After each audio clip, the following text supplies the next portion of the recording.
Assalamualaikum warahmatullahi wabarakatuh. Selamat sore, salam sejahtera untuk kita semua. Salam rayu, salam untuk saudaraku semua yang ada di Indonesia maupun di luar negeri. Semoga damai, dan untuk saudaraku yang sakit mudah-mudahan cepat sembuh. Dan yang beraktivitas mendapat rezeki yang banyak. Oke, kali ini saya akan membahas masalah komentar dari mantan elit Partai Nasdem, yaitu Zulfan Lindan. Dia memprediksi bahwa koalisi perubahan ini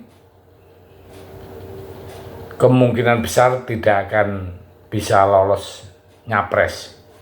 Ya, kenapa?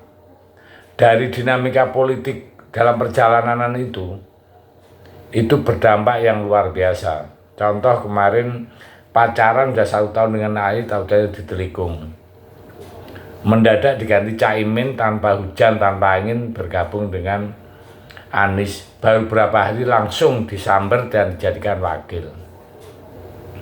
Nah, hal ini kan sangat mengejutkan sekali. Nah, ini bisa terjadi juga yang mendadak saat mau mendaftar, tahu-tahu Caimin mengundurkan diri. Nah, jadi dinamika di koalisi perubahan itu betul-betul dinamika yang ekstrim. Dan Zulfan juga menyebutkan bahwa Surya Paloh itu sebetulnya takut dengan Jokowi ketemu. Alasannya adalah karena itu mencapreskan Anies gitu loh. Nah, analisa ini Nasdem ini sekarang kan dapat dibilang sembrono ya.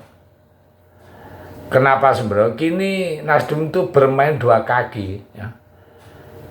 Di sisi lain pendukung pemerintah, sekaligus bertindak sebagai oposisi pemerintah setelah mendeklarasikan Anies Baswedan secara terbuka.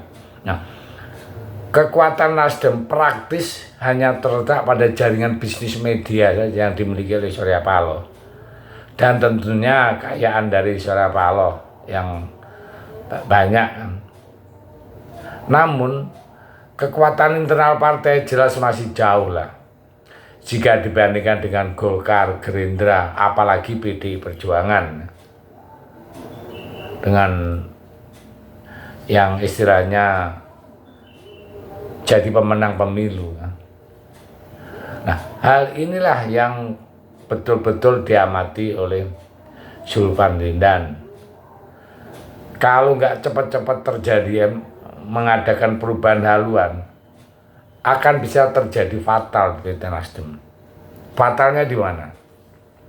Ya, fatalnya tidak bisa mengusung capres, karena mengusung capres itu perlu dana besar, perlu bohir-bohir yang merapat ya. Secara logika saja, kira-kira ada nggak bohir yang merapat ke kubu koalisi perubahan? Sementara Anies elektabilitasnya bukan naik, bukan stagnan, malah turun terus. Bohir itu kan cari aman dan cari keuntungan. Nah, dan Surya Paloh sendiri tidak mungkin akan membiayai sendiri pencapresan ini. Walaupun sekarang ada penambahan dari PKB ya, tapi tahu sendiri PKB, Caimin sudah modal sebagai wakil.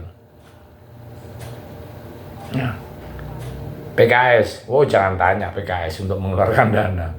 PKS tidak ada kadernya yang diusung, dia malah justru harus minta. Logikanya kan begitu. PKB wakil, Nasdem presidennya, saya PKS, jatah dong.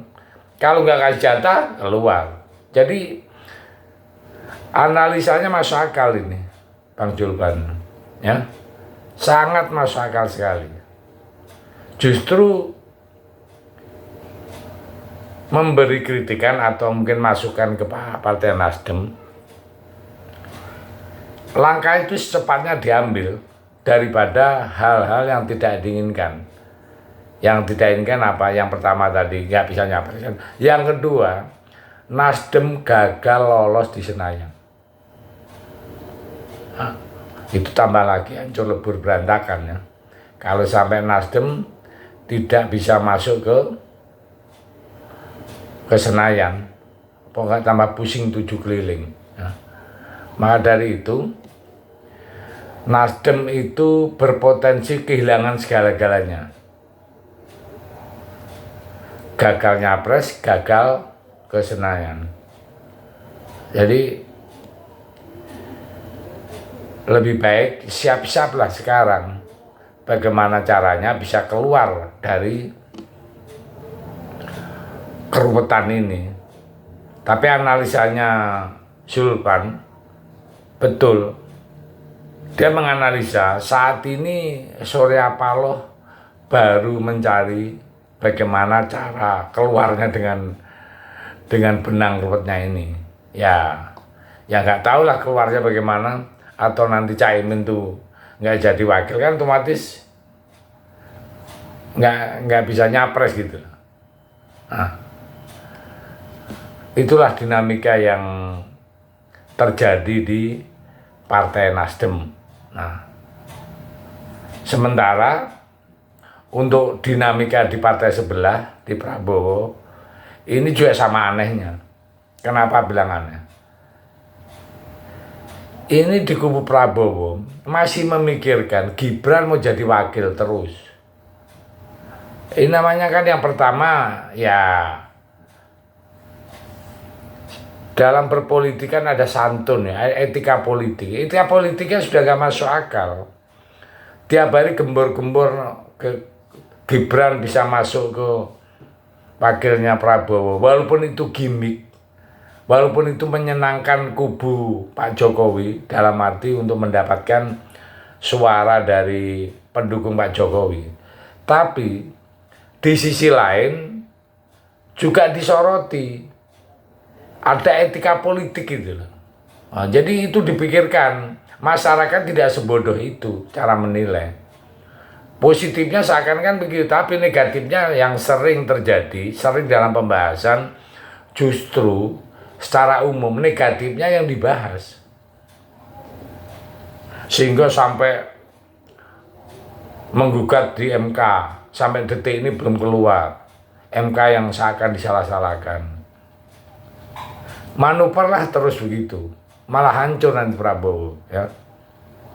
Yang jelas-jelas Gibran sendiri sudah menyatakan dia nggak tahu apa-apa tentang itu, dan kecil kemungkinan untuk Gibran itu mau gitu loh. Jadi semua terjebak masing-masing ya. Ya kalau memang mau maju ambil calon, sudah jelas paling banyak tokoh di sana, termasuk Pak Erick Thohir bagus juga ya.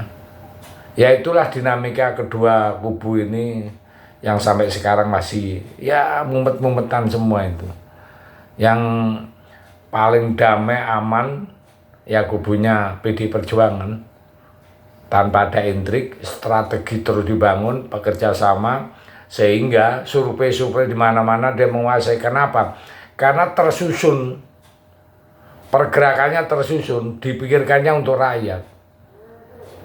Nah, salah satu kelebihan kayak kemarin itu Rakernas yang dibahas bukan wakil kenapa, malah bahas ketahanan pangan. Itu kan luar biasa, yang dipikirkan rakyat. Imbalannya apa? Ya nanti rakyat memikirkan apa yang diinginkan PD Perjuangan. Kan simpelnya seperti itu. Ya, saya pikir itu mudah-mudahan bisa bermanfaat. Terima kasih. Merdeka.